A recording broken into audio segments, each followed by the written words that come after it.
ఓం శాంతి. 26/1/88 అవ్యక్త మురళి. సంగమ యుగంలో నెంబర్ 1 పూజ్యులుగా అయ్యే అలౌకిక విధి. పరమ శిక్షకుడైన బాప్దాదా తన పిల్లలకు ప్రతి ఆత్మలో విశేషతను చూసే ప్రేరణ ఇస్తూ మాట్లాడుతున్నారు. ఈరోజు అనాది తండ్రి మరియు ఆది తండ్రి తన పిల్లలను అనాది శాలిగ్రామాలుగా మరియు ఆది బ్రాహ్మణ పిల్లలుగా 2 రూపాలతో చూస్తున్నారు. శాలిగ్రామ రూపంలో కూడా పరమ పూజ్యులు మరియు బ్రాహ్మణుల నుండి దేవతలుగా అయ్యే రూపంలో కూడా మహిమ మరియు పూజకు యోగ్యులు. ఆది మరియు అనాది తండ్రులు ఇద్దరు 2 రూపాలుగా పూజ్యులైన ఆత్మల్ని చూసి హర్షిస్తున్నారు. అనాది తండ్రి శివబాబా, ఆది తండ్రి బ్రహ్మబాబా ఆత్మలైన మనందరినీ శాలిగ్రామ రూపాలుగా మరియు బ్రాహ్మణాత్మలుగా 2 రూపాలతో కూడా చూస్తున్నారు, హర్షిస్తున్నారు.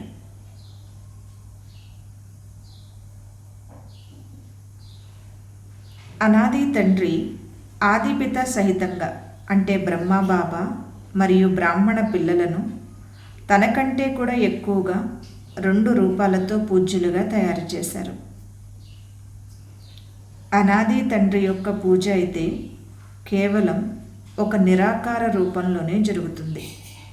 శివబాబాకి పూజ అయితే నిరాకార రూపంలో అంటే శివలింగ రూపంలో మాత్రమే పూజ జరుగుతుంది.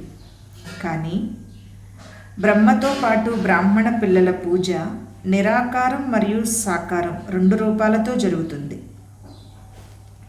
నిరాకారం అంటే శాలిగ్రామ రూపంలో, సాకారము అంటే దేవతల రూపంలో 2 రూపాలలో కూడా జరుగుతుంది. అంటే బాబా పిల్లలను తనకంటే గొప్పవారిగా తయారు చేస్తున్నారు. తనకంటే కూడా ఎక్కువగా 2 రూపాలతో గొప్పవారిగా తయారు చేస్తున్నారు. బాబా ఎంత గొప్పవారంటే పిల్లల్ని తనకంటే గొప్పవారిగా తయారు చేసేవారు. ఈరోజు బాప్దాదా పిల్లల విశేషతలను చూస్తున్నారు. ఎవరి విశేషత వారిది. ప్రతి ఒక్కరిలో విశేషత ఉంటుంది మరియు ఎవరి విశేషత వాళ్ళది. కొంతమంది బాబా యొక్క మరియు సర్వ బ్రాహ్మణాత్మల విశేషతల్ని తెలుసుకొని స్వయంలో సర్వ విశేషతలను ధారణ చేసి శ్రేష్టంగా అంటే విశేషాత్మగా అయ్యారు. మరికొంతమంది విశేషతల్ని తెలుసుకుని చూసి సంతోషిస్తున్నారు, కానీ స్వయంలో ఆ విశేషతలను ధారణ చేసే ధైర్యం లేదు.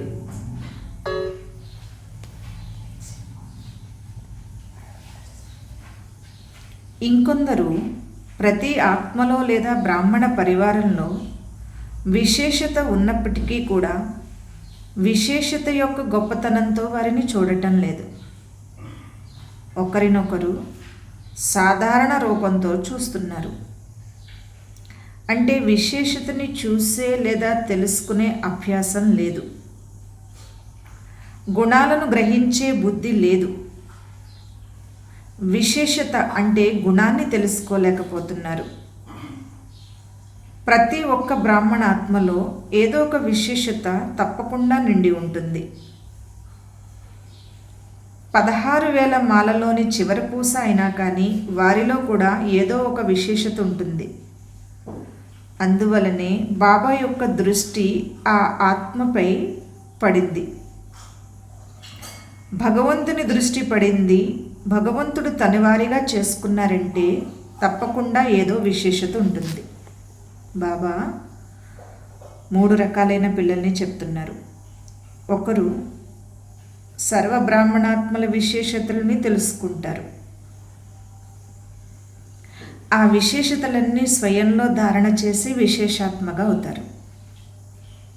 రెండో వారు విశేషతలు తెలుసుకుంటారు, చూస్తారు, సంతోషిస్తారు, కానీ ఆ విశేషతల్ని ధారణ చేయరు. ఎందుకంటే వారిలో ధైర్యం లేదు, పొగుడుతూ ఉంటారంతే వీళ్ళు.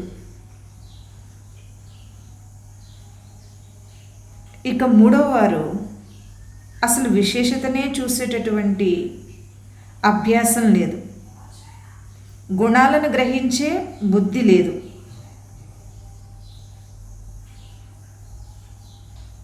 బాబా అయితే చెప్తున్నారు, ప్రతి ఒక్క బ్రాహ్మణాత్మలో ఏదో ఒక విశేషత తప్పకుండా ఉంటుంది.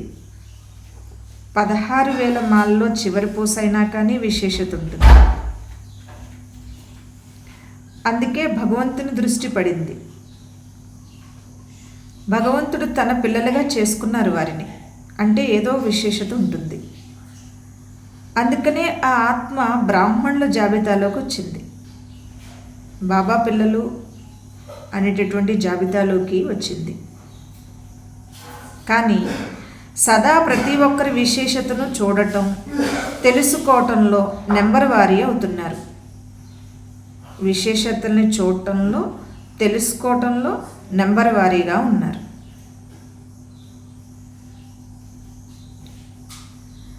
బాప్ దాదాకి తెలుసు, జ్ఞానం యొక్క ధారణలో, సేవలో లేదా స్మృతిలో బలహీనంగా ఉన్నా కానీ బాబాని తెలుసుకున్నారు, బాబా వారిగా అయ్యారు.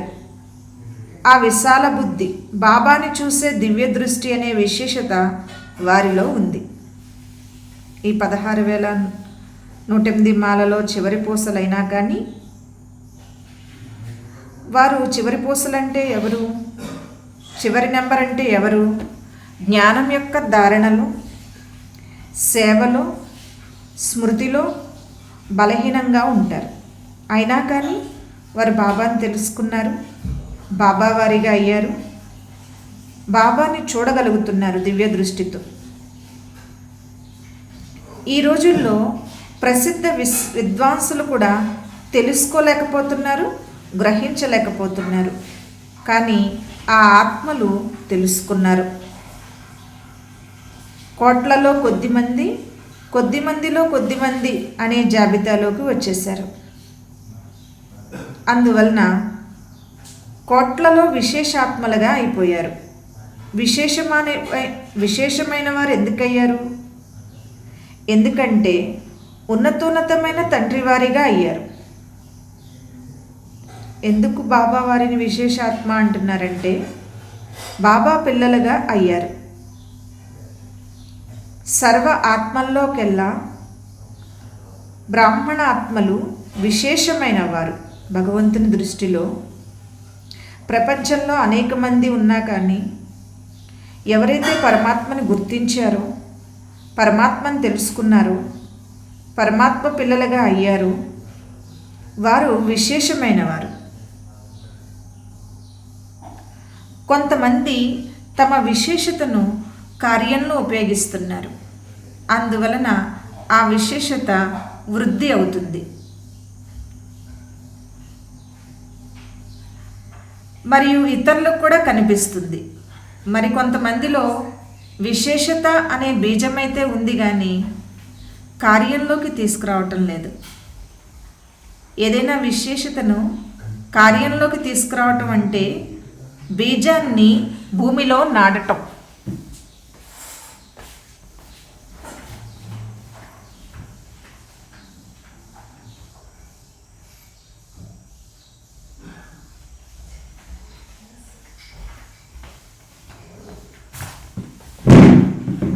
బాబా ఏం చెప్తున్నారు? విశేషతని కార్యంలో ఉపయోగించటం అంటే ఒక విత్తనాన్ని భూమిలో నాటటం. మనం వేసింది విత్తనం ఒకటే ఉంటుంది, కానీ ఫలం ఒకటే రాదు కదా, అనేక ఫలాలు వస్తాయి. అలాగే మనలో ఉన్న విశేషతని బాబా సేవలో ఉపయోగిస్తే అనేక విశేషతలు ఇంకా మనలో వస్తాయి. కొంతమంది ఆ విధంగా విశేషతల్ని సేవలో ఉపయోగిస్తున్నారు, కానీ కొంతమంది ఉన్న విశేషతని కార్యంలో ఉపయోగించటం లేదు. ఎప్పటి వరకు బీజాన్ని భూమిలో నాటరో అంతవరకు చెట్టు రాదు, విస్తారాన్ని పొందదు. మన దగ్గర విత్తనాలు ఉంటే సరిపోతుందా? ఆ విత్తనాలన్నీ చెట్టు అయిపోతాయా? కాదు కదా. ఆ విత్తనాలని భూమిలో నాటాలి, అప్పుడే అది చెట్టు అవుతుంది. అలాగే మన దగ్గర విశేషతలు ఉంటే సరిపోదు, ఆ విశేషతల్ని సేవలో వినియోగించాలి. మరిన్ని విశేషతలు అప్పుడు మీకు వస్తాయి అని బాబా చెప్తున్నారు. కొంతమంది పిల్లలు విశేషత అనే బీజాన్ని విస్తారంలో కూడా తీసుకొస్తున్నారు.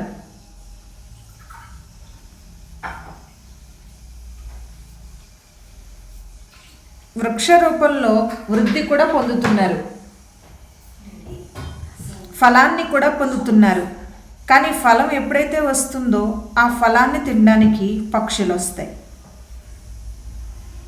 చూడండి బాబా ఏం చెప్తున్నారు, ఒకరేమో విశేషత ఉన్న సేవలో వినియోగించట్లేదు, ఒకరేమో విశేషతలు సేవలో వినియోగించి ఫలాల్ని పొందుతున్నారు. అంటే ఇంకా అనేక విశేషతలు స్వయంలో నింపుకుంటున్నారు.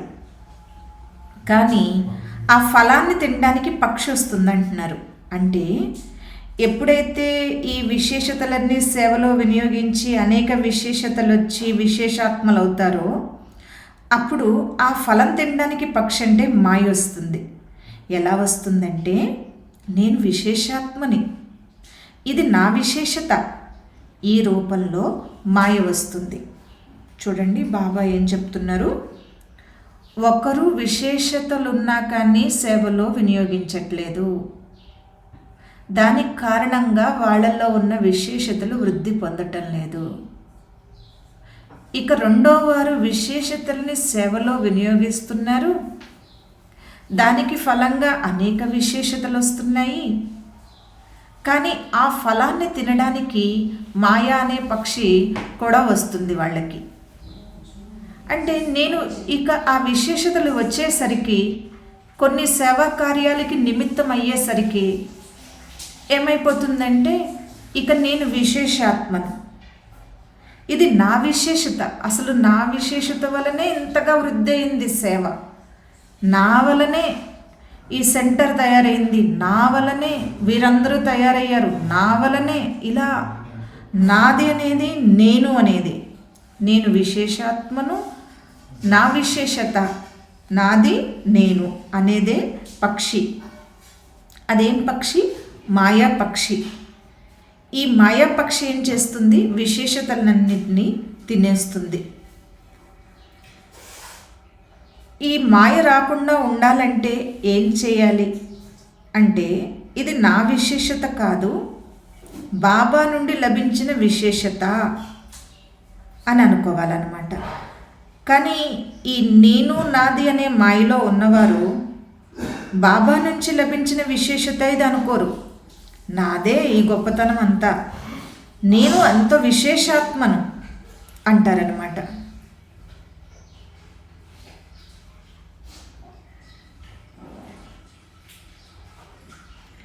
బాబా ద్వారా లభించిన విశేషత, ఈ విశేషత నింపింది బాబా అని అనరు. బ్రాహ్మణులుగా అయ్యారు కనుకే విశేషత వచ్చింది. మీకు ఆ విశేషత ఎందుకు వచ్చింది? అసలు బాబా పిల్లలుగా అయ్యారు, అందువలనే విశేషత వచ్చింది. ఈ బ్రాహ్మణ జీవితం యొక్క వరం బాబా ఇచ్చారు. చాలామంది నేను జ్ఞానంలోకి వచ్చాను, నన్ను ఫలానా వాళ్ళు జ్ఞానంలోకి తీసుకొచ్చారు ఇలా చెప్తూ ఉంటారు. కానీ బాబా ఆ ఆత్మ ద్వారా మీకు ఈ బ్రాహ్మణ జీవితాన్ని ఇచ్చారు. ఇది సరైన విషయం. నేను వచ్చేసాను, నన్ను వారు తీసుకొచ్చేశారు, ఇది మామూలు విషయం, సాధారణంగా చెప్పుకుంటున్న విషయం ఇది కాదు. మీకు బాబా ఆ నిమిత్త ఆత్మ ద్వారా ఈ బ్రాహ్మణ జీవితాన్ని ఇప్పించారు. ఫస్ట్ ఎవరిని పెట్టుకోవాలి? బాబా. ఆ తర్వాత ఎవరిని పెట్టుకోవాలి? మీరు జ్ఞానంలోకి రావటానికి నిమిత్తమైన ఆత్మ. ఆ తర్వాత ఎవరు?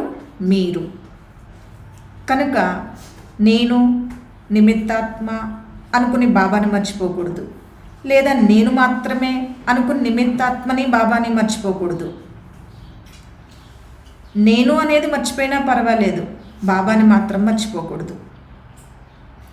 మీలో విశేషత ఉంటే అది నింపింది బాబా, మీలో విశేషత ఉంటే అది ఇచ్చింది బాబా. మీరు కొన్ని సంవత్సరాలుగా ఈ భగవంతుడి బ్రాహ్మణ జీవితంలో నడుస్తున్నారంటే అసలు మీకు ఈ జీవితాన్ని వరంగా ఇచ్చింది బాబా. కాబట్టి నేను అని అనుకోకూడదు, అదే ఎవరిలో విశేషత ఉన్నా అది వారు అనుకోకూడదు. చాలామంది ఈ అక్కేల్ని, అన్నేల్ని, పెద్దవారిని పొగుడుతూనే ఉంటున్నారు. అలా పొగడటం వలన బాబాని మర్చిపోతారు. ఆ పెద్దవాళ్ళు ఎప్పుడూ కూడా బాబానే కీర్తించమని చెప్తూ ఉంటారు. కానీ ఈ కీర్తనలు ఆ ఆత్మల వైపు వెళ్ళిపోతుంది. అలా కీర్తించుకోవాలని మనకి కాంక్ష ఉండకూడదు. ఇతరుల్ని, బాబాని మర్చిపోయి ఇతరుల్ని అంతలాగా కీర్తించకూడదు. వాళ్ళని కీర్తించాల్సి వచ్చినప్పుడు మొదట బాబాని కీర్తించాలి. బాబా ద్వారా, ఆ నిమిత్తాత్మ ద్వారా ఈ బ్రాహ్మణ జీవితం మీకు భగవంతుడిచ్చినటువంటి వరమని బాబా చెప్తున్నారు.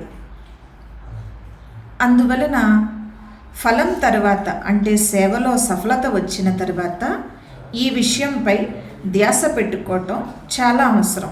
మొక్కగా ఉన్నప్పుడు రానటువంటి పక్షులు, అది చెట్టయి పండు వచ్చిన తర్వాత పక్షులు వస్తాయి. అలాగే మొదట మీరుగా ఉన్నంత వరకు ఏ మాయ రాదు. మీలో ఉన్న విశేషతని బాబా సేవలో వినియోగించి ఆ తర్వాత ఆ సేవలో ఫలం రావటం మొదలుపెట్టిన దగ్గర నుంచి నేను అనేది వచ్చేస్తుంది. అందుకని బాబా సేవ చేసేటప్పుడు నేను నిమిత్తమై చేయాలి అని అనుకోవాలి. సేవలో సఫలత వచ్చినప్పుడు కూడా బాబా ఇచ్చారి సఫలత అని భావించాలి. లేదంటే మాయ అనే పక్షి ఫలాన్ని ఎంగిలి చేసేస్తుంది లేదా కింద పడేస్తుంది. ఖండిత మూర్తులకు పూజ జరగదు, ఇది విగ్రహం అని భావిస్తారు, కానీ పూజించరు. ఖండితం అయిపోయింది. అక్కడ మాయ వచ్చిందంటే మీకు ఏదైతే సేవ ద్వారా ఫలం వచ్చిందో అది మాయ పక్షి వలన ఎంగిలైపోయింది. ఆ ఫలాన్ని ఏం చేసేయాలి? నేను చేశాను అన్నది కాకుండా బాబాకి అర్పితం చేసేయాలి. మీరు చేసినప్పుడు, సేవలో సఫలత వచ్చినప్పుడు అది ఏం చేయాలి? బాబాకి అర్పితం చేసేయాలి. కానీ నేను చేశానని వస్తే మాయ ఎంగిలి చేసేసింది. ఇక ఆ ఫలం బాబాకి స్వీకరింప చేయటానికి యోగ్యంగా లేదు. అంతేకాదు, దాంట్లో ఉన్న నష్టం ఏంటంటే మీ విగ్రహం కూడా ఖండితమైపోయింది. అంటే పవిత్రత ఖండితమైపోయింది. ఖండిత మూర్తులకి ఎక్కడా కూడా పూజ జరగదు. మహిమైతే ఉంటుంది. అంటే అందరూ కూడా మీరు చాలా బాగా చేశారు, చాలా బాగా చేశారు, చాలా బాగా చేశారు అని అందరూ అంటారు. మీరు కూడా నన్ను అందరూ చాలా బాగా పొగుడుతున్నారు అంటారు. అంతే, ఇంకా అయిపోయింది అక్కడికి. ఇక పూజింపబడరు, దేవతలుగా కాలేరు, ఖండిత మూర్తులైపోయారు.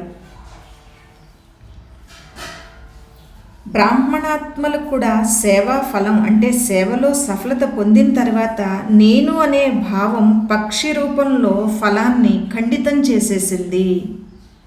కనుక వీరు చాలా బాగా సేవ చేస్తారు, వీరు మహారథీలు, వీరు సేవాదారులు అని భావిస్తారు. కానీ సంగమ యుగంలో కూడా సర్వ బ్రాహ్మణ పరివారం యొక్క మనసులో స్నేహానికి పాత్రులుగా లేదా పూజ్యులుగా కాలేరు. మహిమ కోసం సేవ చేసిన, సేవ చేసి మహిమ స్వీకరించిన ఏమవుతుంది? పూజ్యులుగా కాలేరు. సంగమ యుగములో అందరి నుండి హృదయపూర్వక స్నేహాన్ని, హృదయపూర్వక గౌరవాన్ని పొందటమే పూజ్యులుగా అవ్వటం. మీరెక్కడో ద్వాపరయుగం నుండి పూజింపబడతారన్నదే కాదు, సంగమయుగంలో కూడా పూజ్యనీయ దేవతలే మీరు. ఎవరైనా కానీ చక్కగా సేవ చేశారనుకోండి, నేను నాది అనే దాంట్లోకి వెళ్ళలేదనుకోండి, అప్పుడు ఏమవుతుందంటే అందరి నుండి హృదయపూర్వక స్నేహాన్ని పొందుతారు, హృదయపూర్వక గౌరవం పొందుతారు. బయట ప్రపంచంలో ఏ పని చేయని వాళ్ళకి ఏ విలువ ఉండదు. అలాగే ఇక్కడ కూడా సేవ చేయకపోయినట్లయితే ఎవరి నుంచి స్నేహాన్ని కానీ గౌరవాన్ని కానీ మనం పొందలేం. సేవ చేసిన తర్వాత మళ్ళీ నేనే చేశానని గౌరవం కోరుకోకూడదు. సేవ చేసిన వారికి గౌరవం కోరుకున్నా కోరుకోకపోయినా తప్పకుండా వస్తుంది. ఎవరైతే మంచిగా సేవ చేస్తుంటారో వాళ్ళకి అందరి హృదయాల నుండి స్నేహం లభిస్తుంది, అందరి హృదయాల నుండి గౌరవం లభిస్తుంది. అంటే అది ఏంటి అంటున్నారు బాబా? సంగమ యుగంలోనే మీరు పూజ్యులుగా అయిపోవటం అంటున్నారు బాబా. ఫలం వచ్చిన తర్వాత నేను అనే భావంలోకి వచ్చేవారు పూజ్యులుగా కాలేరు. విశేషతను ఉపయోగించారు, సేవ చేశారు, ఫలం వచ్చింది, కానీ నేను చేశానని అనుకుంటున్నారు. నేను చేశానని అందరూ చెప్పుకోవాలని అనుకుంటున్నారు. ఆ మహిమలో ఏమాత్రం తక్కువ వచ్చినా స్థితి తక్కువైపోతుంది అనుకోండి, అలాంటి వాళ్ళు పూజ్యులుగా కాలేరు. అంటే అందరి హృదయాల నుంచి స్నేహాన్ని కానీ గౌరవాన్ని కానీ పొందలేరు. ఒకటి, హృదయపూర్వకంగా మిమ్మల్ని ఉన్నతమైన వారిగా అంగీకరించటం. ఉన్నతమైన వారిని పూజ్యులు అని అంటారు. ఈ రోజుల్లో ప్రపంచంలో కూడా తండ్రి ఉన్నతమైన వారు కనుక పిల్లలు పూజ్యులైన తండ్రి గారు అని పిలుస్తారు లేదా రాస్తారు. ఇలా హృదయపూర్వకంగా ఉన్నతంగా అంగీకరించటం అంటే హృదయపూర్వకంగా గౌరవం ఇవ్వటం. మనకి గౌరవం ఇస్తున్నా అది హృదయపూర్వకంగా ఇవ్వాలి. మనకి ఎవరైనా స్నేహం ఇస్తున్నా అది హృదయపూర్వకంగా ఉండాలి. అలా అందరి హృదయాల నుంచి స్నేహం కానీ గౌరవం కానీ ఎప్పుడు లభిస్తుందంటే నిస్వార్థంగా, నిమిత్తంగా, నిర్మాణంగా, అంటే గౌరవాన్ని ఆశించకుండా సేవ చేసేవారు సంగమ యుగములోనే సర్వ బ్రాహ్మణాత్మల దృష్టిలో పూజ్యనీయ ఆత్మలని బాబా చెప్తున్నారు. రెండోది, ఈ గౌరవం అనేది 2 రకాలు. ఒకటి హృదయంతో ఇచ్చే గౌరవం, రెండవది బాహ్యంగా మర్యాదానుసారం గౌరవం ఇవ్వాల్సి ఉంటుంది.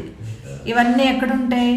ఏదో ఆఫీస్లో చిన్న ఉద్యోగస్తులు పెద్ద ఉద్యోగస్తులకి గౌరవం ఇవ్వటము, లేదా కుటుంబాలలో ఏదో పెద్దవారికి గౌరవం ఇవ్వాలి కదా, తప్పదు కదా అని ఇవ్వటం, ఇలాంటివి ఉంటాయి కదా. బాహ్యంగా గౌరవం ఇవ్వటం, అది మర్యాద కాబట్టి గౌరవం ఇవ్వటం.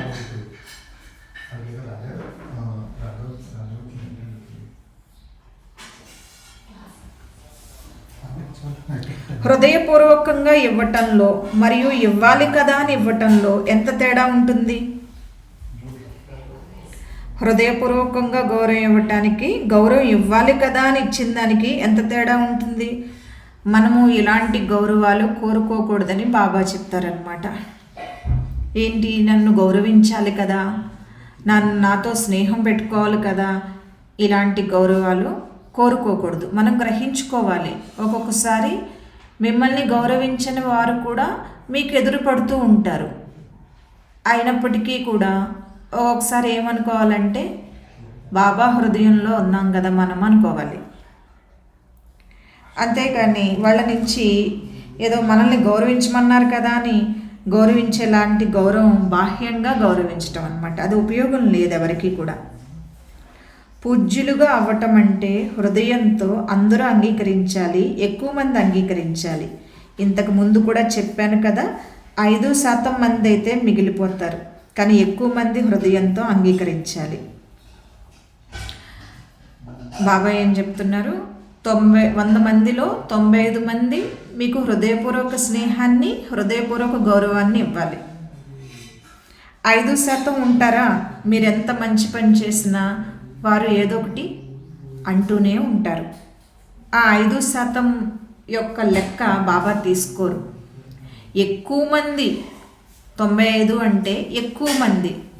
ఇలా మీ గురించి విమర్శించేవారు తక్కువ మంది ఉంటే అది లెక్కలోకి రాదు. సంగమయుగంలో పూజ్యులుగా అవటం అంటే ఇదే. పూజ్యులుగా అయ్యే సంస్కారం ఇప్పటి నుండే నింపుకోవాలి. భక్తి మార్గంలో పూజ్యులుగా అవటంలో ఇప్పటి పూజ్యులుగా అవటంలో తేడా ఉంది. ఇప్పుడు మీ శరీరానికి పూజ జరగదు, ఎందుకంటే అంతిమ పాత శరీరం తమోగుణి తత్వాలతో తయారైన శరీరం కనుక ఇప్పుడు పూలహారం వేయరు కదా. బ్రహ్మబాబా కూడా ఇదే నేర్పించేవారు. సేవకు వెళ్ళినప్పుడు ఎవరైనా మీకు పూలహారం వేస్తుంటే మీరు స్వీకరించకండి అని చెప్పేవారు. అంతిమ పాత శరీరం ఇది, తమోగుణి తత్వాలతో తయారైన శరీరం కనుక ఇప్పుడు మీ శరీరానికైతే పూజ జరగదు, పూలహారం అయితే వేయరు. భక్తి మార్గంలో అయితే దేవతలకి పూలహారం వేస్తారు కదా. పూజ అంటే ఏంటి? అగరవత్తి వెలిగించటం, దండ వేయటం, హారతి ఇవ్వటం, కీర్తన చేయటం, తిలకం పెట్టటం. సంగమయుగంలో ఈ స్థూల విధి ఉండదు. పూజనీయులు అవుతారు సంగమయుగంలో అంటే వాళ్ళని కూర్చోబెట్టి మనం పూజ చేయమని కాదు. పూజనీయులు వీళ్ళు, పూజ్యులు వీళ్ళు అనేది వాళ్ళ మనసులో ఉండటమే పూజ చేయటం. కానీ సంగమయుగంలో సదా హృదయంతో ఆ పూజ్యాత్మల పట్ల సత్యమైన స్నేహం అనే హారతి ఇవ్వటం. హారతి అంటే ఏంటో చెప్తున్నారు బాబా. అందరి మనసుల్లో సత్యమైన స్నేహం ఉందంటే మీ మీద వాళ్ళు మీకు హారతి ఇస్తున్నారు. ఆత్మల ద్వారా సదా ఏదో ఒక ప్రాప్తి యొక్క కీర్తన చేస్తూ ఉంటారు.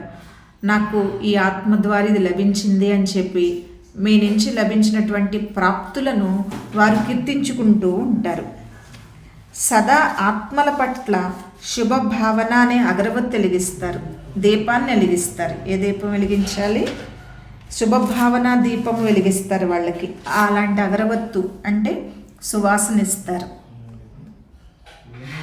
ఆ ఆత్మలు ఎలాగైతే బాబాకి బలిహారం అయిపోయారో అలాగే వారిని చూసి ఇతరాత్మల్లో కూడా బాబాకి బలిహారం అవ్వాలనే ఉల్లాసం వస్తుంది. అంటే బాబాపై బలిహారమయ్యే హారం ఆ ఆత్మలకు స్వతహాగానే ప్రాప్తిస్తుంది.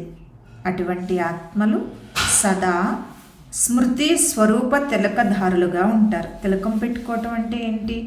యోగ బట్టీల సమయంలో తిలకం పెడతారు. అదొక ఆచారం అయిపోయిందా? తిలకం పెట్టుకోవటం ఆచారం కాదు. వాస్తవానికి మాకు జ్ఞానంలోకి వచ్చిన మొదట్లో చెప్పేవారనమాట, ఈ రోజంతా కూడా నేను తపస్వి స్వరూపంలో ఉంటాను, తపస్వి మూర్తిగా ఉంటాను, నేను ఆత్మను, తపస్విని, భృకుటి సింహాసనంపై విరాజమానమై ఉన్నానని మీకు గుర్తుండాలి అని చెప్తూ అప్పుడు తిలకం పెట్టేవారు. కనుక తిలకం అంటే ఏంటి? అసలు స్మృతి ఉండాలి. ఏమని? ఆత్మస్మృతి, పరమాత్మ స్మృతి, తపస్సు చేసుకోవాలన్న స్మృతి.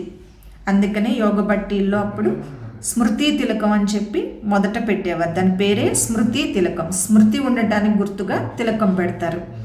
ఊరికే మనం తిలకం పెట్టేసుకుని మామూలుగా తపస్సును మర్చిపోయామనుకోండి, అది ఆచారం అయిపోయింది తప్ప ఆచరణ అవ్వలేదు. ఈ అలౌకిక విధి ద్వారా ఈ సమయంలో పూజ్యాత్మలుగా అవుతున్నారు. భక్తి మార్గంలో పూజ్యులుగా అవ్వటం కంటే ఇప్పటి పూజ శ్రేష్టమైనది. బాబా ఏం చెప్తున్నారు? ద్వాపరయుగం నుండి పూజ్యులుగా అవ్వటం కంటే ఇప్పటికిప్పుడే బ్రాహ్మణాత్మల ద్వారా మీరు పూజ్యులుగా అవ్వటం చాలా శ్రేష్టమైనది.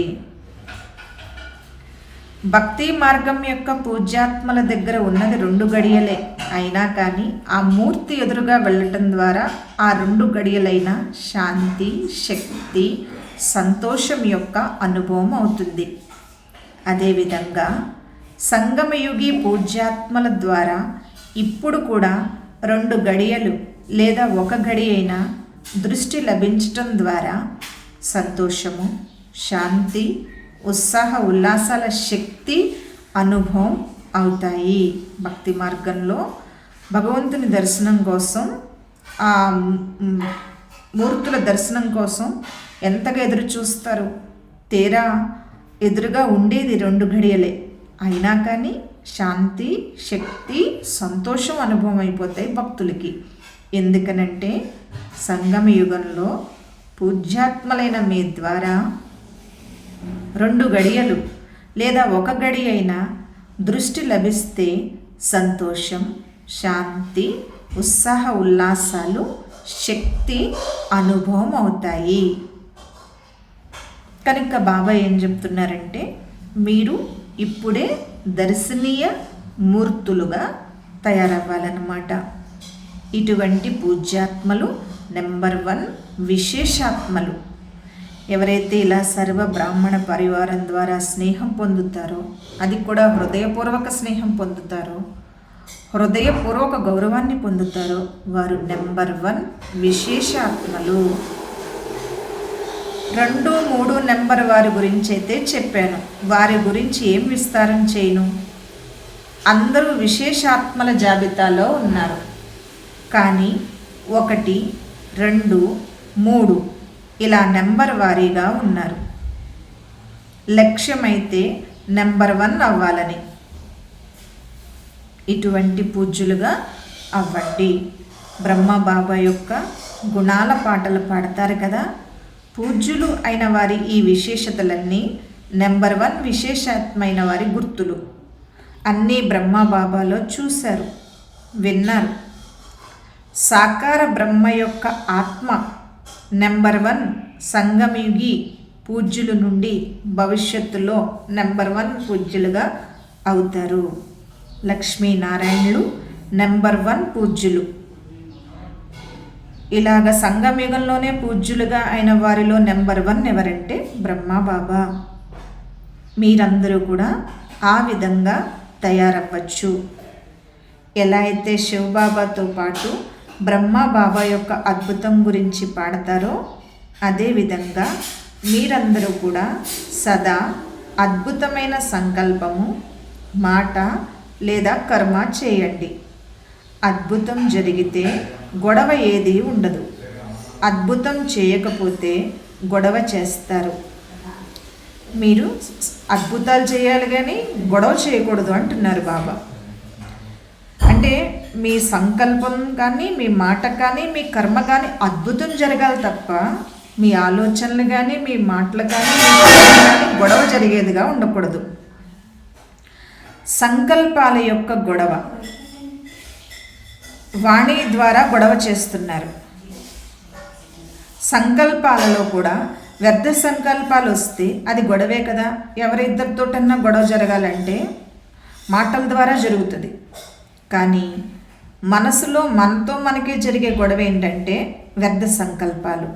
మీరు చేయాల్సింది గొడవ కాదు, అద్భుతం చేయాలి. మీ సంకల్పాలు కానీ, మీ మాట కానీ, మీ కర్మ కానీ అద్భుతం చేయాలి. ఆది పిత బ్రహ్మ యొక్క బ్రాహ్మణ పిల్లలు సదా పూజ్యులుగా కీర్తించబడతారు. ఇప్పుడు అంతిమ జన్మలో కూడా చూడండి, అన్నిటికంటే ఉన్నత వర్ణం బ్రాహ్మణ వర్ణం అని మహిమ ఉంది కదా. ఉన్నతమైన పేరు, ఉన్నతమైన పని కొరకే బ్రాహ్మణులు పిలుస్తారు. ఎవరి కళ్యాణం కోసమైనా కానీ బ్రాహ్మణులే పిలుస్తారు. ఇలా అంతిమ జన్మ వరకు కూడా బ్రాహ్మణాత్మల నామము, బ్రాహ్మణాత్మల కర్తవ్యము ఉన్నతమైనవిగా ప్రసిద్ధయ్యాయి. కేవలం పేరుతోనే పని అయిపోతుంది. పని మీది, కానీ మీ పేరు పెట్టుకున్న వారి ద్వారా కూడా పని అయిపోతుంది. దీని ద్వారా చూడండి సత్యమైన బ్రాహ్మణాత్మలకి ఎంత మహిమ ఉంటుందో, వారు ఎంత మహాన్గా ఉంటారో. బ్రాహ్మణులు అనే పేరు కూడా అవినాశి అయిపోయింది. అవినాశి ప్రాప్తి గల జీవితం అయిపోయింది. బ్రాహ్మణ జీవితం యొక్క విశేషత శ్రమ తక్కువ, ప్రాప్తి ఎక్కువ.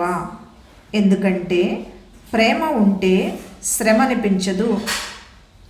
బ్రాహ్మణులు ఇప్పుడు అంతిమ జన్మలో కూడా శ్రమ చేయటం లేదు, విశ్రాంతిగా తింటున్నారు. మీ పేరు ద్వారా పని చేసినా కానీ వాళ్ళకు కూడా ఆకలితో ఉండరు.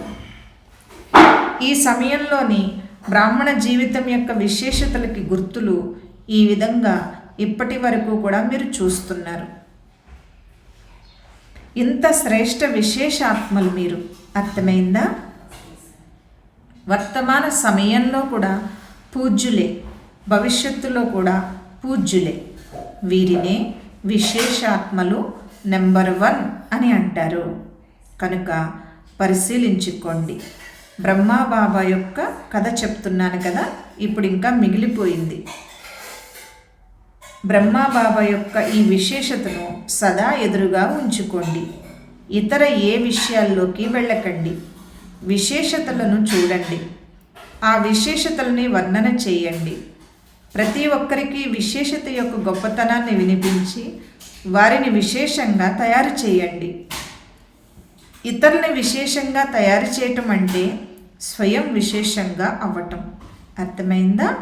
మంచిది.